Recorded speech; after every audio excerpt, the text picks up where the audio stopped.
Commander of Chaos. This is an extraordinary one. This composition in this, it's again, and look at that back shot.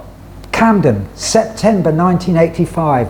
I was probably stood here behind the photographer at the time, wanking like a spider monkey. Camden Palace, September 1985, having laid down what Chris Knowles of classic rock would call Wendy's most extreme vocals ever, and the album in the can but not yet released. Wendy and the band flew to London to perform at the Camden Palace Theatre for the TV show Live from London, which would be broadcast throughout Europe. As I say, I was at the Camden Palace. You know, it superb performance, absolutely. You know, just what you expect from Wendy, and then of course you end up backstage and you get a picture like that. But we were doing a show called Live from London at Camden Palace, and it started out great. The day of the show, however, a series of otherwise small things nearly put the show in jeopardy. Among them, confusion over the lighting, and then two of the band members out to get guitar strings got caught in traffic on the way back to the theater. Everything came together, it seemed, seconds before the show, and the band ripped through much of the new material at breakneck speeds to a cheering crowd. The usual mix now of punks and cutting-edge metalheads.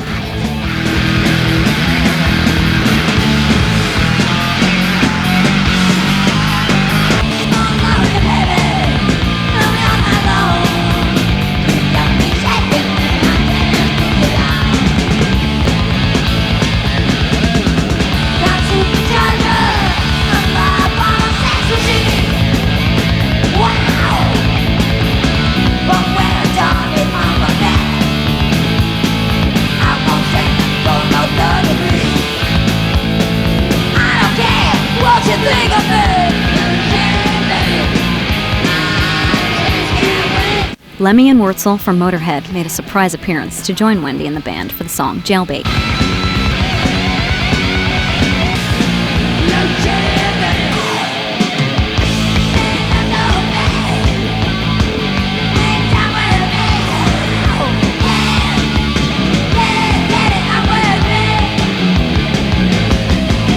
30 days later, Commander of Chaos was released worldwide, with Glenn O'Brien from Andy Warhol's Interview magazine raving in his review that Wendy completely blows Motley Crue and all the rest away.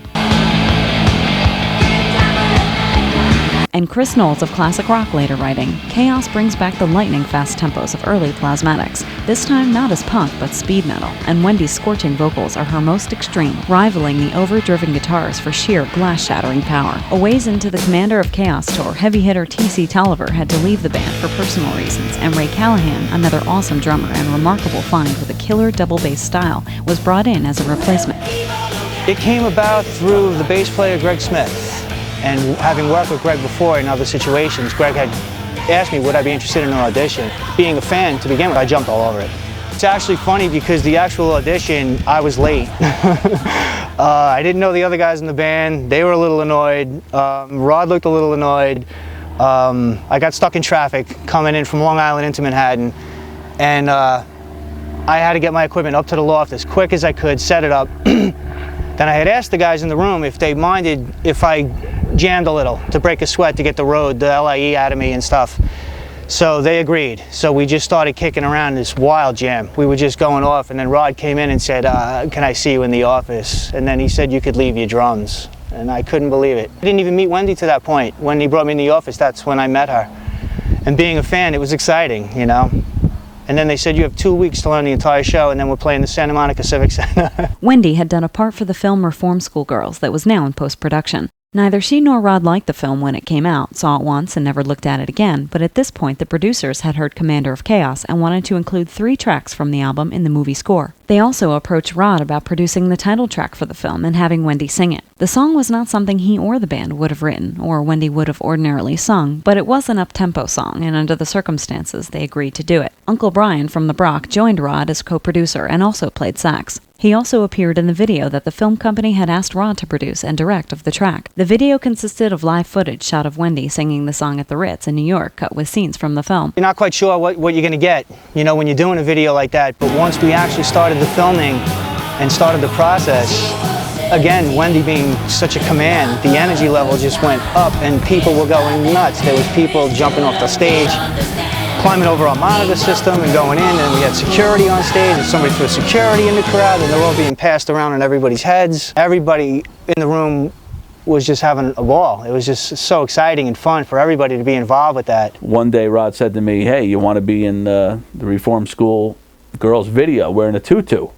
And I said, sure. I mean, what am I going to say, no? But anyway, here I am. If you look back at some of those videos, you'll see the bearded guy playing saxophone is me in the tutu. And they started to roll the film, and I had to come out on my cue. The crowd charged the stage.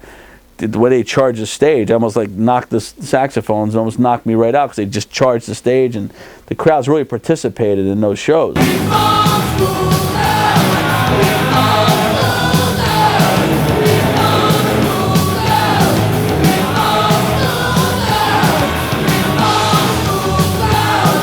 During the Commander of Chaos tour, Wendy had taken to putting guitarist Michael Ray on her shoulders during various parts of the show and performed the feat on the Joan Rivers Late Night Show, which had been launched to run opposite and as competitor to NBC's Tonight Show. The band flew into LA from the road and did 2 songs for the show, Going Wild, where Wendy made her entrance chainsawing through the River set, and then Fuck That Booty, which was negotiated with the censors to be sung as That Booty instead.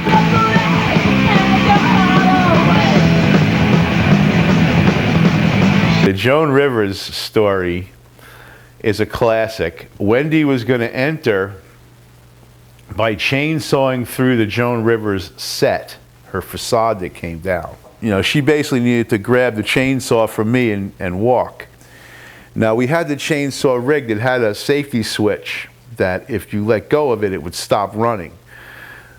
To defeat that, I taped it off so that Wendy wouldn't, you know, when I handed it to her, it wouldn't stop. So she comes out, man, you know, makes her entrance, puts the thing down. So I'm waiting to grab the handle. Well, I'm bent over, as far over as I can get with my back to the camera. Okay, but Wendy's supposed to be over there. So there's my fat butt, you know. I knew what she was doing because we went over this. She just had to get me. And 10 minutes after I got back to my hotel room, my phone was ringing. It was the guys from the guys on the crew who were in New Orleans at the time, calling me up going, "Hey Jerry, nice ass!" Wendy introduced That Booty by giving Joan one of Wendy's rules. Don't you know Wendy's rule, right? No, Wendy. What's Wendy's rule? Wendy's rule, if it isn't clean enough to put in your mouth, don't take it home and sleep with it. And this song is... Wendy and Rod usually devised conditions where possible to break the boredom, stereotyping, and conformity of the usual star-interviewer interactions. During the WOW tour and during the days when weight training was done by men but few women, interviews such as one for NBC's Today Show series, Women in Rock, were intentionally done in local gyms where Wendy worked out. For Commander of Chaos, Wendy often, and sometimes as a condition for doing the interview, put the interviewers up onto her shoulders as she did with the guitarist during live shows. Even if the chatter in the interview turned out to be vacuous, at least people would see something that visually carried some content. One good-natured but panicked interviewer for a local entertainment show bit the dust. City, and you never guess who I ran into. Wendy O. Williams. Just came over and picked him up. Just lucked out. Anyway, so we're going to talk to Wendy since she graciously consented to it. What have you been doing? So, I hear you... Kids, quit squirming around. I used to do a TV show in the UK in the 80s, and we had her on the show. And so I wanted to speak to her again, obviously, anyway, and so we had her on the show. And I recall that we finished the interview, and they said to her, could you do an ident? Can you say, hello, I'm Wendy O. Williams, and this is my new album, my new video, the usual kind of shtick. She said, well, isn't that a bit boring? Can I pick this guy up, i.e. me, and hold him over my head while I say it? And so I think I kind of chickened out and thought, well, maybe I don't really want to do that. But, you know, being picked up by Wendy O. Williams, I should have done that. That's the thing you kind of aspire to. So I do regret that I didn't allow her to pick me up and hold her over my head while she previewed her new video. It would have been fantastic. So I have a deep regret in that respect, yes.